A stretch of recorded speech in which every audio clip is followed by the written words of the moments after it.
This is Chthonia, the world of the dark feminine.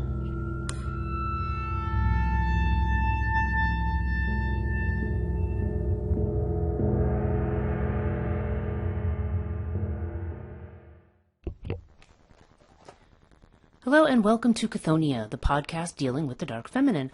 I'm your host, Breach Burke.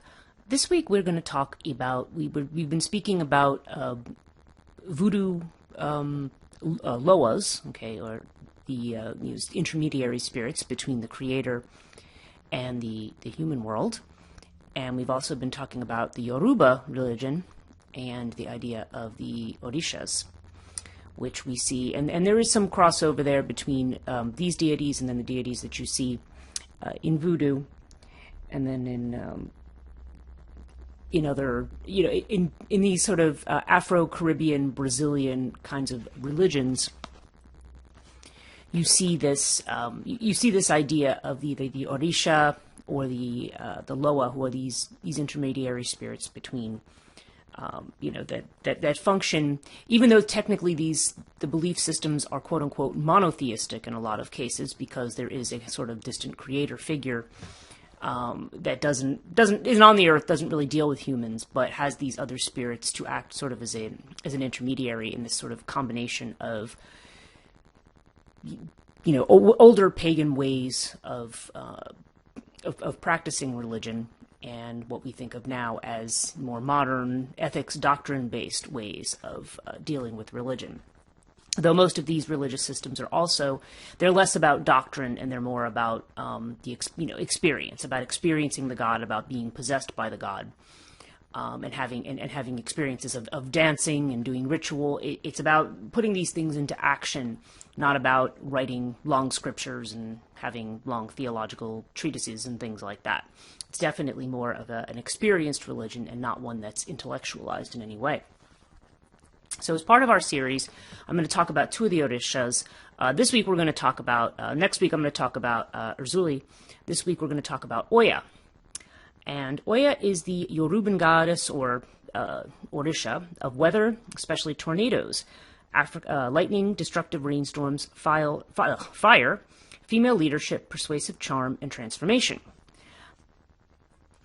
So, and she's considered to be one of the most powerful deities in the Brazilian Macumba traditions. As we had mentioned in the previous podcast, Macumba is these religions. Of course, that term was often used derisively to denote Umbanda and Kimbanda as these sort of, quote unquote, superstitious religions.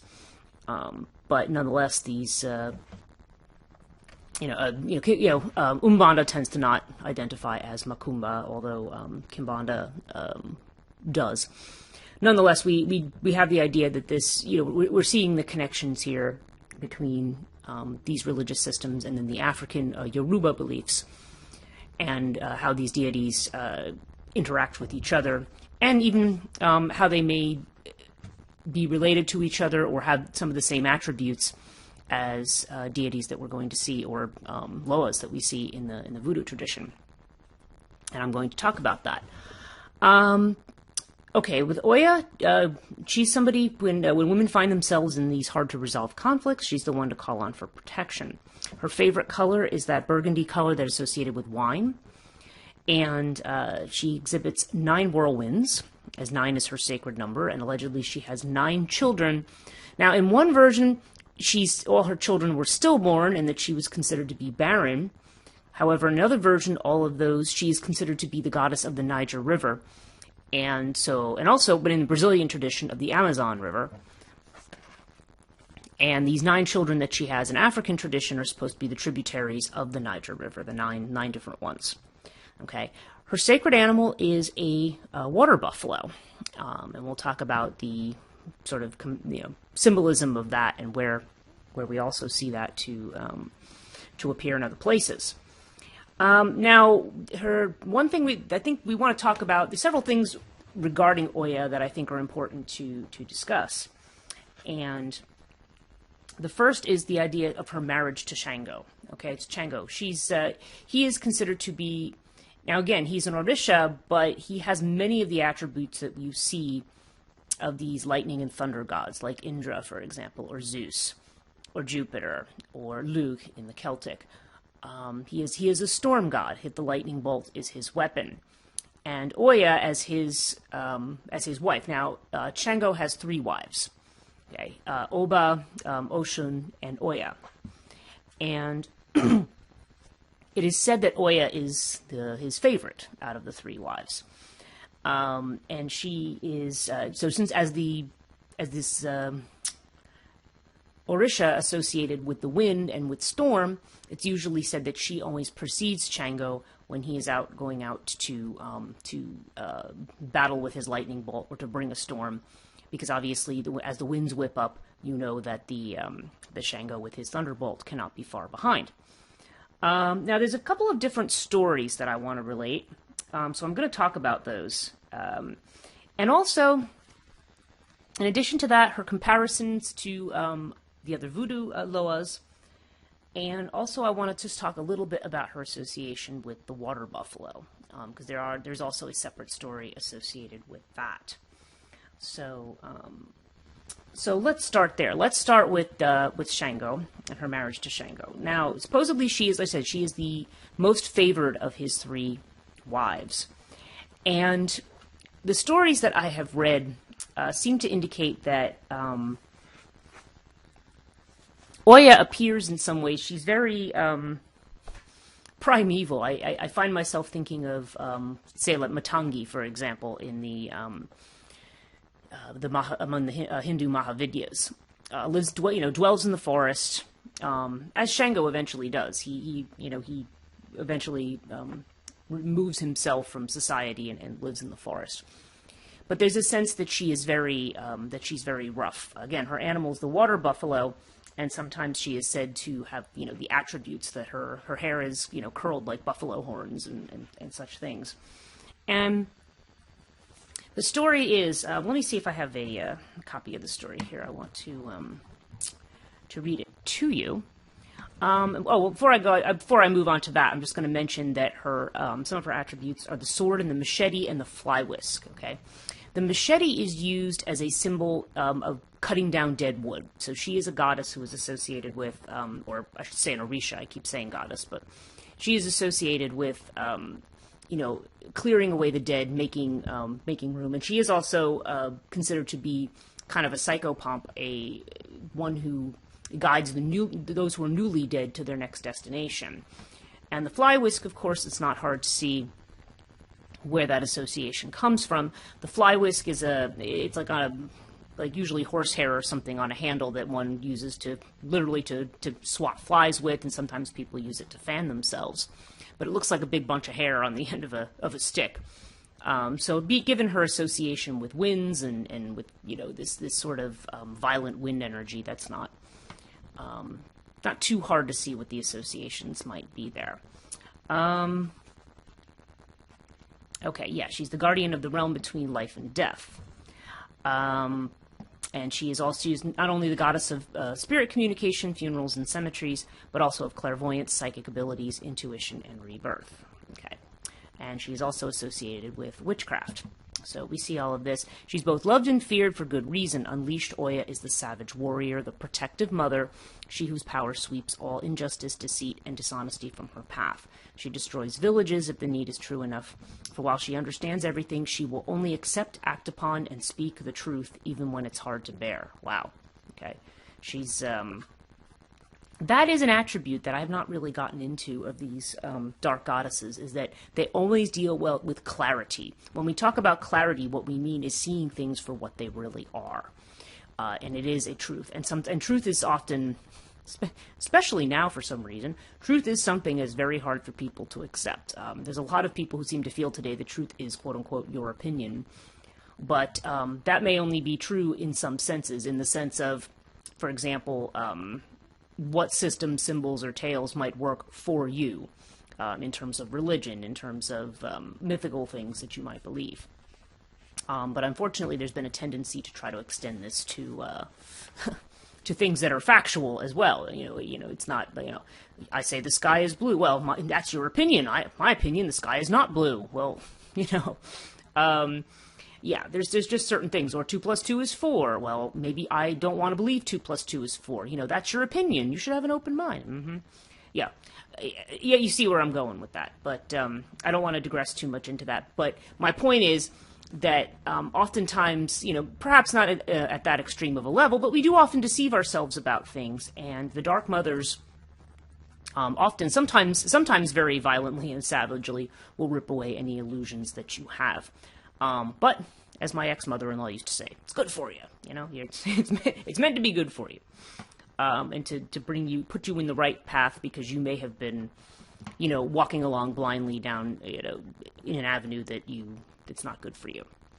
Okay, she's also the protectress of women, patron of feminine leadership. Okay, she's passionate, fearless, sensual, and independent. What sounds, again, here we go, very,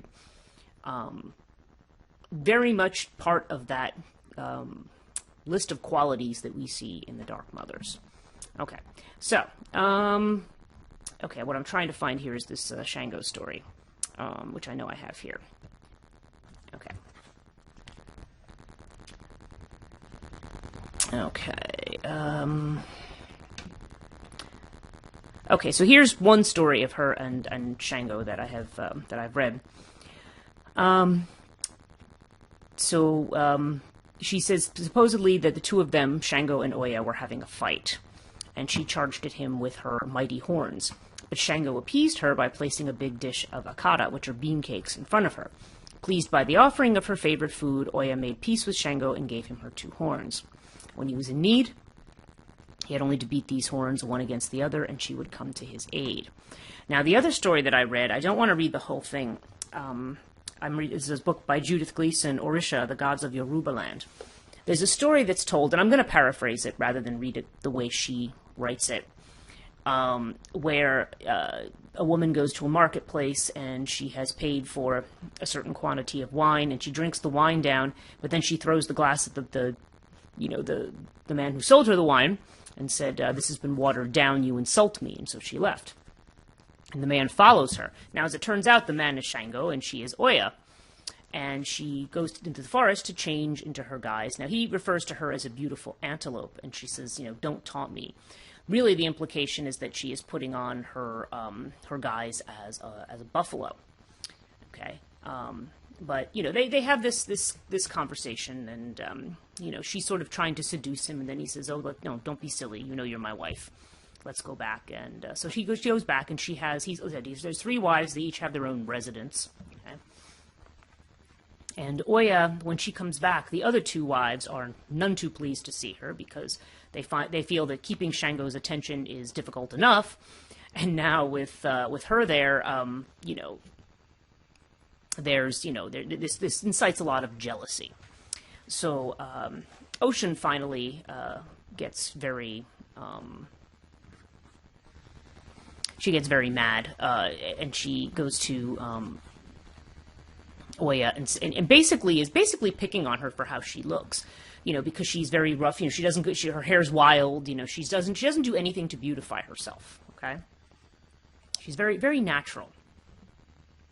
And so Oshun says to her, you know, what is it with you? Why does he pay attention to you? You don't do anything to, you know, to beautify yourself. You don't do anything to, why don't you do anything to be pleasing? Why does, basically, you know, you look filthy and you look disgusting.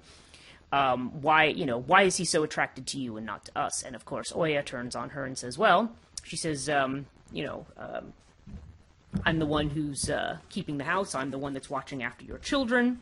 How exactly does she say it here?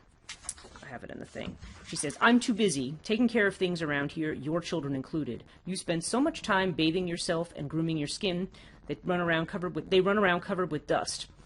Or would if I didn't see to them, their bottoms unclothed, their noses never failing sources of drivel. When it's time to nurse the twins, it is I who pace up and down soothing their cries. It's my feet the dogs lick, while you are sitting somewhere in the shade letting a friend converse with your intricate scalp. So she basically says, you know, yes, I'm actually doing the work of a wife while you're just sitting around, you know, powdering your nose, basically, is kind of the idea.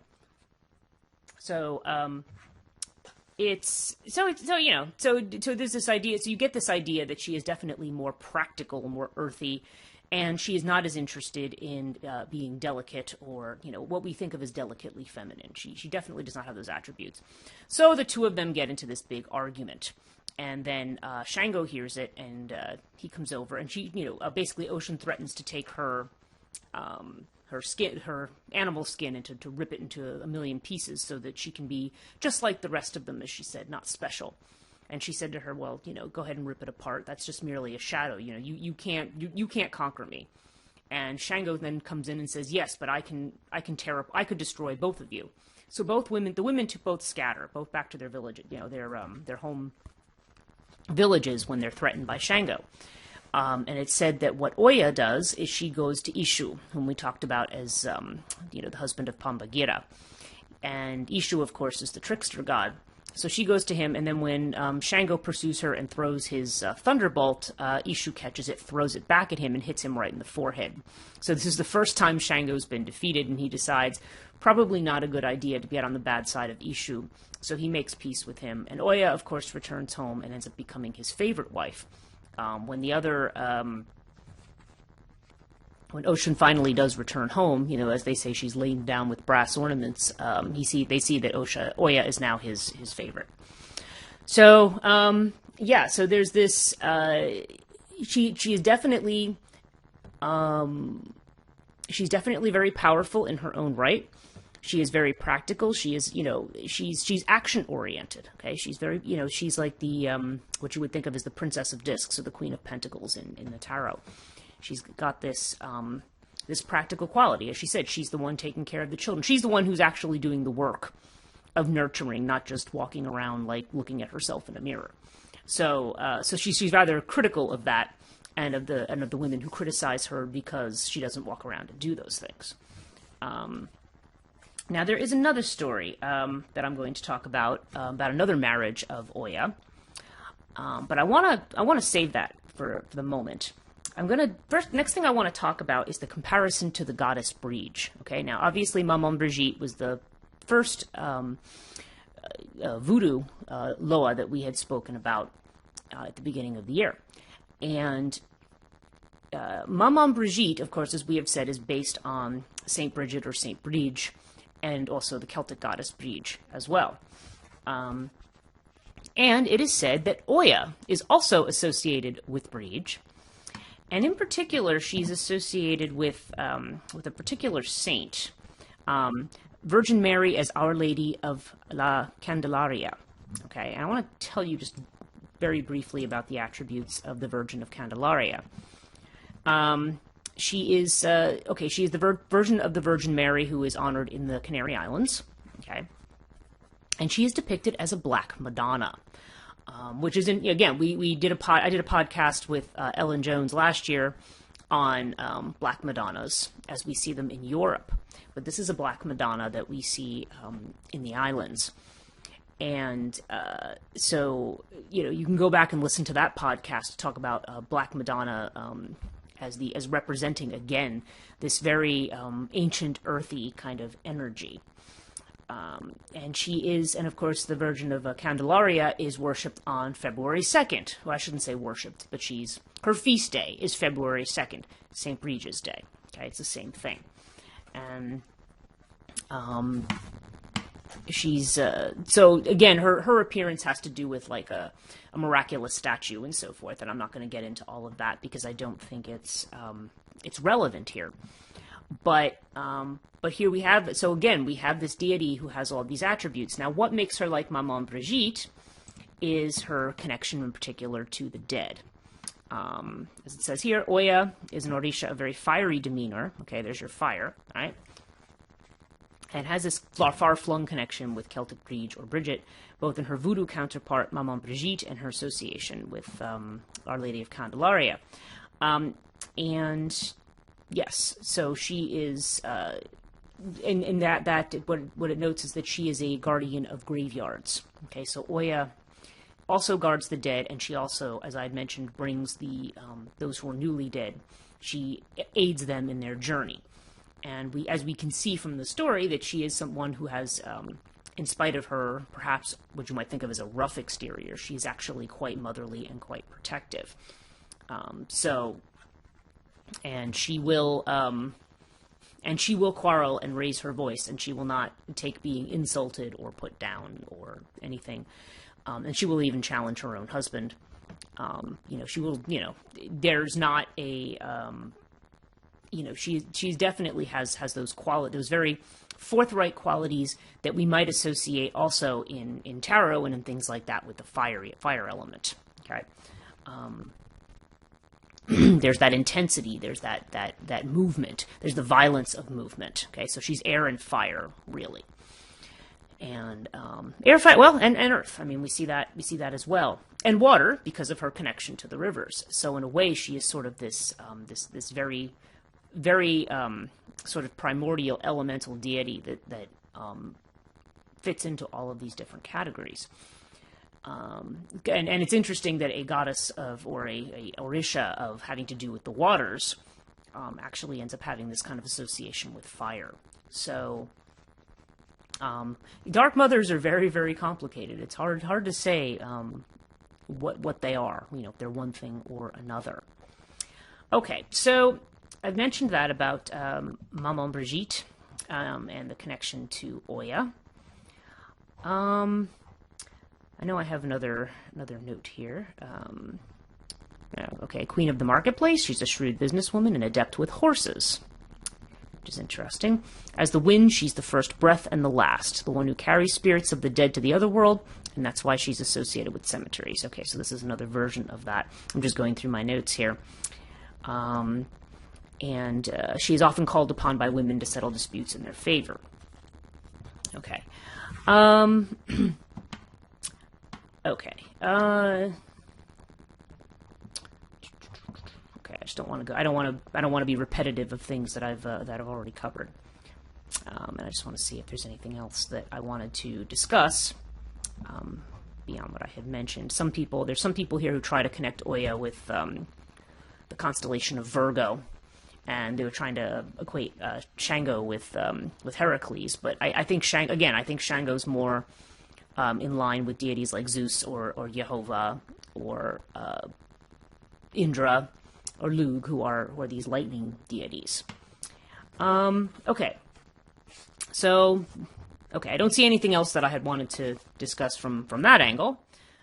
Just making sure before I move on to the next thing that I want to talk about. Yes. So the other one was the story of the buffalo, her association with the water buffalo, and the story of the buffalo skin. Now there's another myth. Okay, there's another story, and I actually have this over here.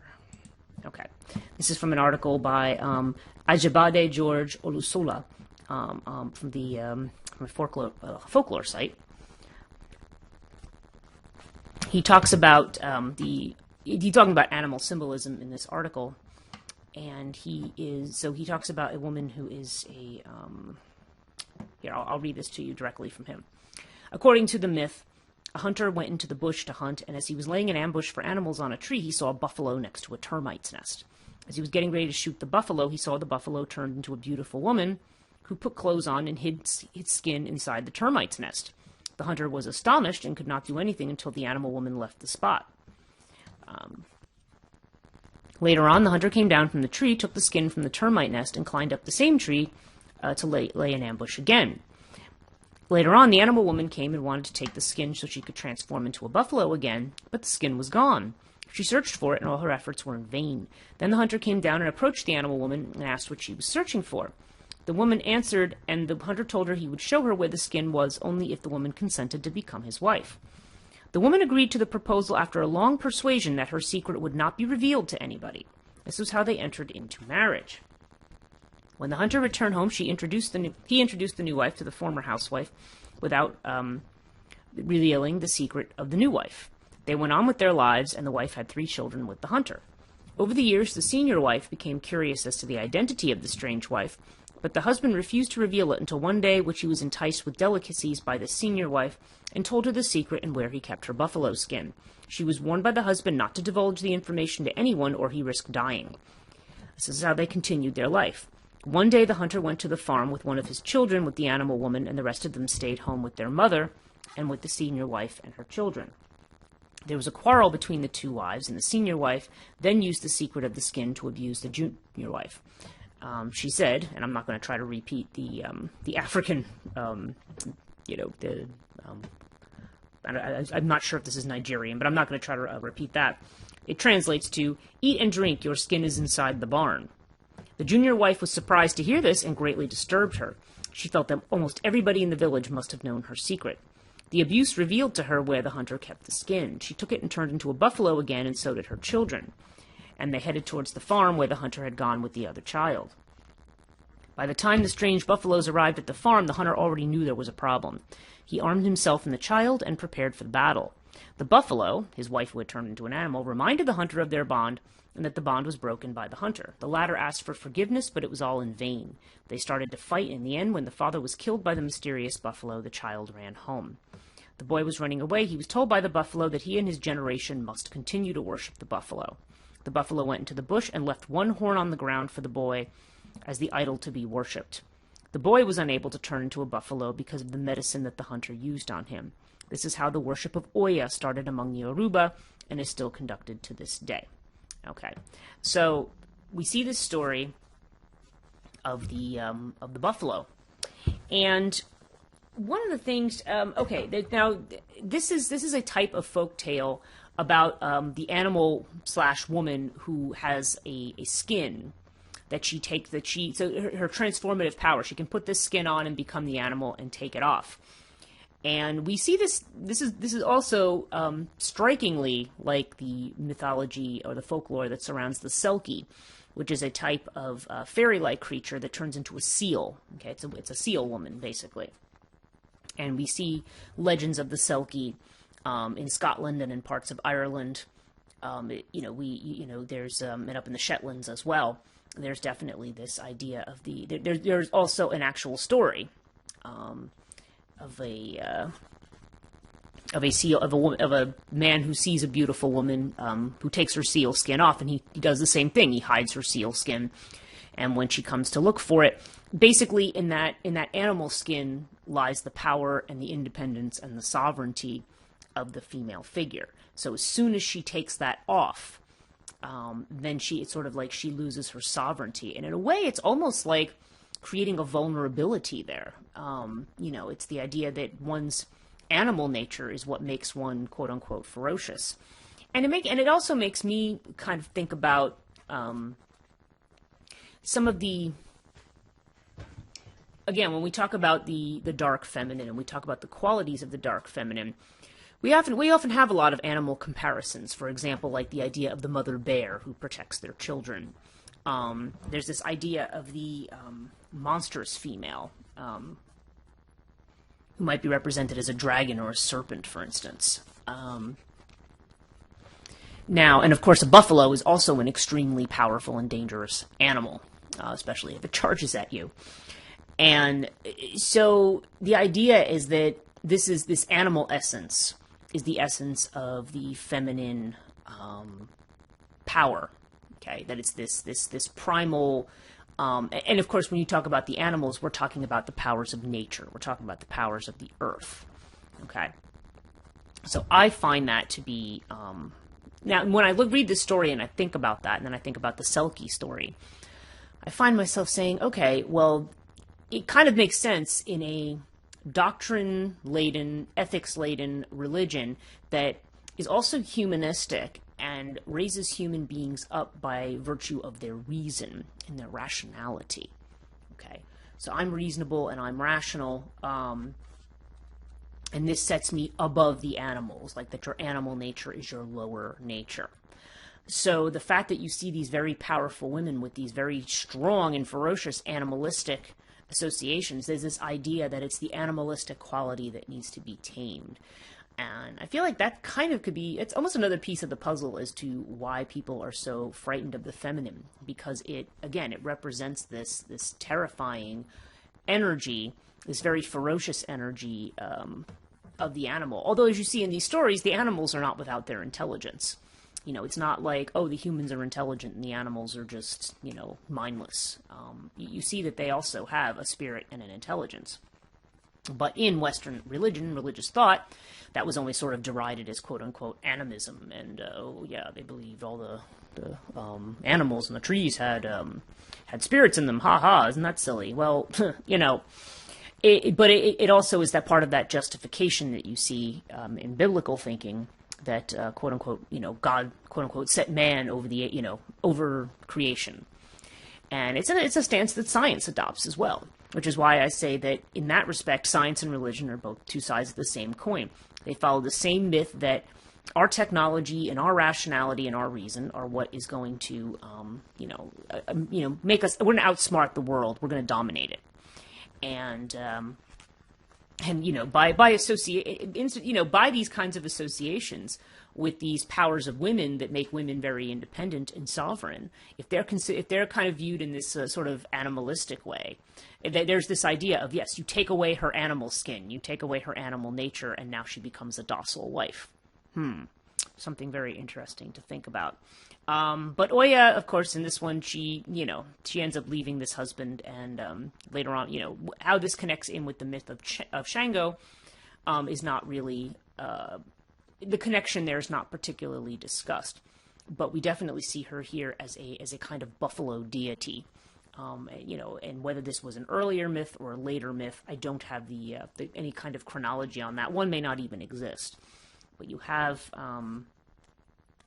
you know, it's, but it occurs to me that really gives pause, because, you know, to sit here and think about, what do we mean here when we talk about the woman taking off her animal skin? Nonetheless, Oya's associations, as we see here, have to do with the wind and with storms. There are other deities that have similar association, like I think I'm going to say her name right, Guabanakesh, I think is how you say it. She is a bringer of hurricanes in the Puerto Rican, what do they call them? The Taino, is that the way they say it? I don't have my notes in front of me on that. But the Taino people of Puerto Rico had this goddess, and you know, and certainly in those areas, certainly in the Caribbean areas, these powerful figures who are goddesses of water and bringers of storms and ferocious winds, you know, there's still good reason there for those to be appeased. I often think about religions like Wicca, where people are trying to recreate some kind of religion that connects to the natural world, but to do it in such a way as though we're dependent on the agricultural cycle in the same way that our ancestors were. I mean, unless you're living in, like, a remote village somewhere and growing all your own food, it does seem kind of bizarre. But with deities like this, I mean, it's very easy to see why you would still want to make a pact or make an arrangement, you know, because these forces can wipe you out, and that is part of what Oya does. She is that ferocious wind that, like, rips the roof off your house, and followed by the thunderstorm and probably also by the rains. So between her and Shango, they are big storm bringers. So they are not deities to be dealt with. They're deities to be treated with great respect. And actually, in all the religions we had mentioned, in that sort of Afro-Brazilian tradition, like Umbanda, Kimbanda, and am I going to say it properly? It's the one that begins with a C.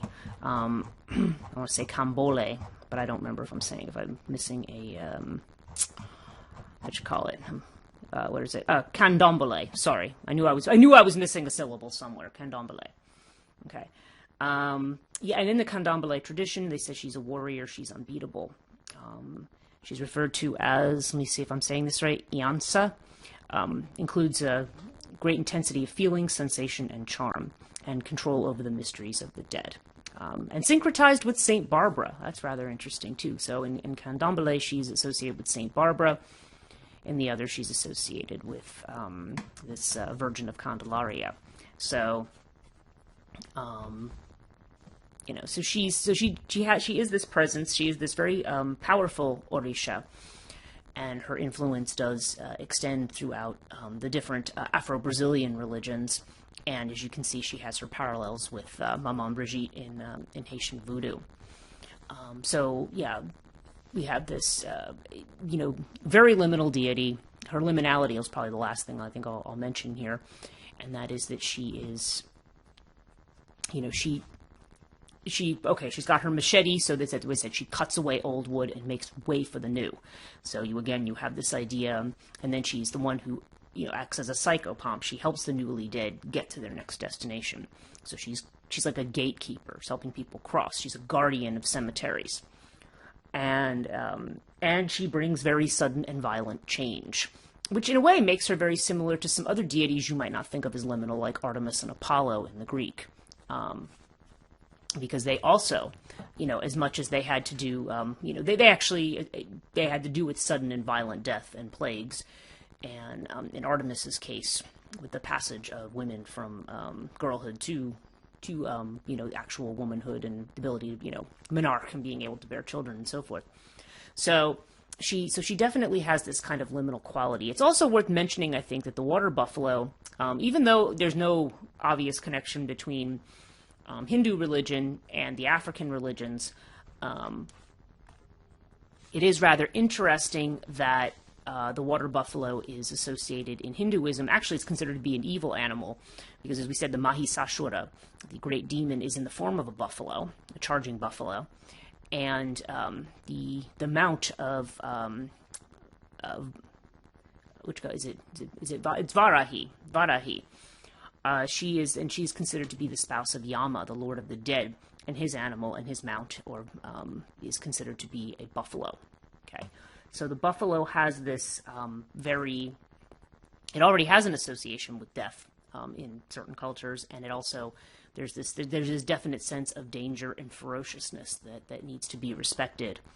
And certainly Native Americans have their own traditions of buffalo, which I won't get into here since this isn't particularly a podcast on buffaloes, but more on this association of Oyas, because you see these two aspects of her. You see her as this powerful mother who does her motherly duty and fights with these women who are just interested in making themselves up and so forth and not doing the work. But she still ends up being the favorite of Shango, sexually as well, because there's that earthiness, that sexiness that is not necessarily, I suppose there's an attractiveness associated with the sort of waif-like, pretty, women. Obviously men can be very attracted to that, but then there's this more earthy and more sensual deity that we see in Oya. And she represents that, and, this very fiercely independent womanhood, which they, in this particular mythology, becomes associated with the buffalo, and when her skin is taken away, again, there's that symbolism of stripping and making you vulnerable by either taming or actually, perhaps even a woman on her own, hiding her own animalistic nature, which I think a lot of women are encouraged to do. Because the idea is that, you have to be nice, you have to keep things, that's your job, you just got to be nice. And, some of us don't do as well at that. So, anyway, that's what I think I have to say about Oya for this week. I want to thank you again for listening. If you're interested in these podcasts, and you're interested in some of the other work I'm doing, please check out Chthonia.net. If you're interested in contributing to my work, patreon.com/Chthonia. I occasionally get complaints about certain things, maybe the quality of certain things or certain things that don't get edited certain ways and so forth. A lot of this is because I run this podcast on very limited equipment and very limited funds. So, if one of your complaints is that you think some of these things should be better produced or should be better, like I said, if I have more money to run it, then I can, invest in that. But in the meantime, I'm still doing this as kind of a bare bones operation. So, just saying that. But, but there's patreon.com/Chthonia. I want to thank the people who already contribute and, and new contributors who I've had, towards the end of 2020 and perhaps the beginning of this year. And also, if you're interested in you know, in the very practical side of my work, there's also liminalreiki.com, where I work with people in transition on helping them kind of find their way in the dark, as it will, and working on rebalancing, which is why there's a focus on tarot, astrology, and Reiki. Because those are at least some of the tools that I use to help people, you know, again, this is not about me curing anybody, but just about people, helping people figure out, you know, where they're at and, you know, what their best way to stay centered before they know where to go next. Find me on social media, Chthonia on YouTube, Chthonia Podcast, 2 words on Facebook, 1 word on Instagram and Twitter. And like I said, you know, subscribe. You know, thank you for, I'm getting a ton of new subscribers on YouTube. I was like, wow. So I want to thank all of you very much for investing and listening. And, with that, I think that will be it for this week. I hope you are all enduring the winter very well, you know, because this will be released probably late January. So hopefully, you know, hopefully we're all moving towards positive change in terms of COVID and everything else. And with that, I will talk to you in the next episode.